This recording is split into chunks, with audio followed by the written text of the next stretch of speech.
Hey moms, godmoms, auntie moms, bonus moms, play moms, step moms, whatever your title may be, I personally want to welcome you to our Rotten Lemons community.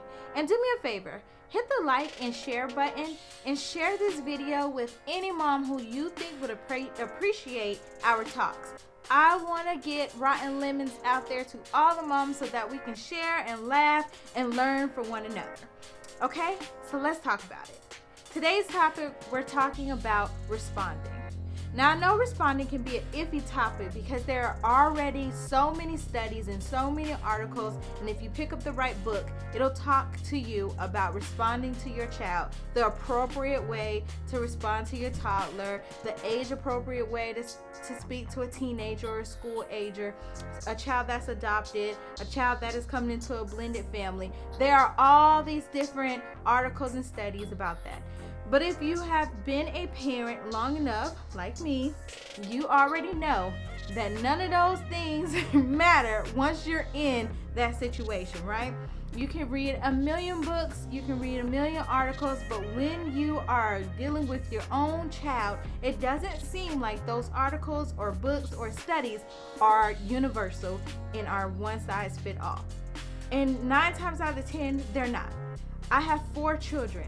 And all 4 of them are different. They have different ways of thinking, they speak differently, they respond differently. And so I have learned that in dealing with them, I have to respond from a place of fairness. I have to respond from a place that they can understand, which is that developmentally appropriate part, right? So the way that I speak to my 12-year-old is not going to be the same way that I might respond to my 10-year-old. Being that she might not be as mature or responsible or still not, understanding certain principles, things like that. The way that I speak to my 4-year-old is not the same way that I speak to my 3-year-old. My 3-year-old is still learning a lot of things about life, so my decisions and my responses to him have to be firm and assertive, right? And I have to mean what I say. But my 4-year-old, she's my child of reasoning. So sometimes I feel like I am on her stand in court and she's asking me all these questions and I have to be patient enough to answer all of them, right? Or just give her an answer that is sufficient for her questions.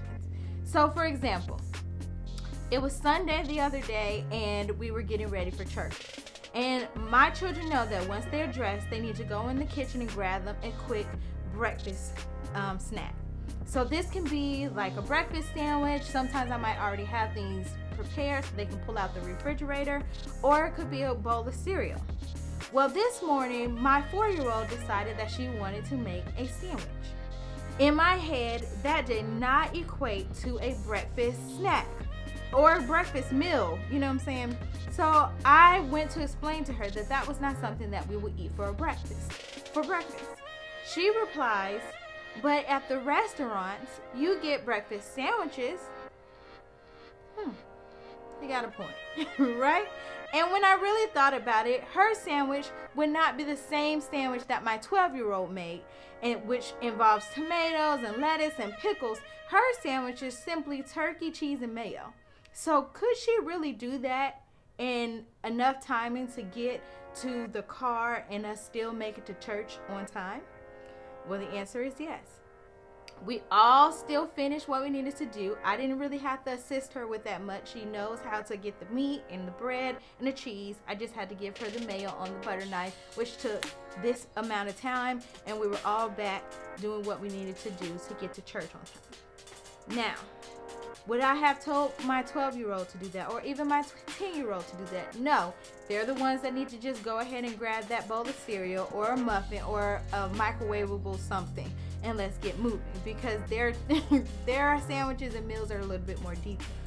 But my point is, we have to make sure that we are not just answering them from this universal umbrella or of do what I say, or this is how you're supposed to do it, or this is how they say we should do it.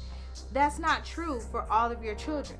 Now, the book smarts and the studies in the articles may work for 1 or even 2 of your children, but 9 times out of 10, it is not going to work for all of them. And so what I'm encouraging you to do is to pick your battles. Work smarter, not harder. Be wiser, okay? Our grandmas and moms and aunties that raised us, they had their do as I say and all these assertive and firm rules, and it worked for us. But we're learning that these children are coming out just a little bit different. And I don't want to battle with my children. I really want to hear what they have to say. I really want to try to help them, help me help them type of thing. And so every day I'm learning. Sometimes I have to go back and be like, you know what? There was some flexibility in there and we can make that adjustment. And other times there are no adjustments. It just needs to be yes and no. So as long as you are answering your child or responding to your child in the situation from a lens of fairness, then you will leave peaceful from that situation. It might not have went the way you thought it was going to go, but it did not go in a stressful way.